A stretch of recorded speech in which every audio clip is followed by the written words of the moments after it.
अस्सलाम वालेकुम व्यूअर्स, मैं हूं अली। आप फुटेज में देख सकते हैं, ये है 82 साला न्यूयॉर्क के ओल्ड मैन। इन्होंने 66 ईयर से 4 सालों से अपने एक हाथ के नेल बढ़ा रहे हैं और 2018 में इन्होंने उन नेल को काटने का फैसला किया था। जी हाँ व्यूअर्स, ये पूरी दुनिया में सबसे बड़े नेल रखने वाले इंसान हैं और अब इन्होंने तौबा कर ली है कि ये मज़ीद, अब इन्होंने नेल जो है कटा के तौबा कर लिया कि ये मज़ीद नेल जो है नहीं रखेंगे। और जो इन्होंने ये नेल रखे थे, ये इन्होंने 62 सालों में 62 ईयर्स से नेल नहीं काटे थे।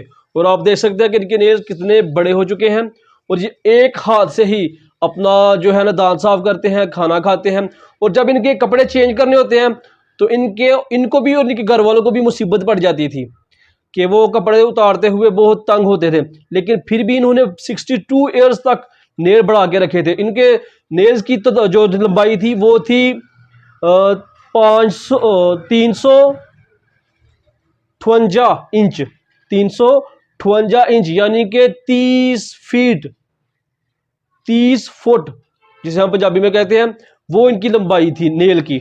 और इतने बड़े नेल इन्होंने रखे हुए थे और अब 2018 में इन्होंने नेल कटवा लिए हैं और तौबा भी कर ली है कि मज़ीद ये इस तरह का काम नहीं करेंगे और इतना गंदा काम करना भी नहीं चाहिए। Thanks for watching.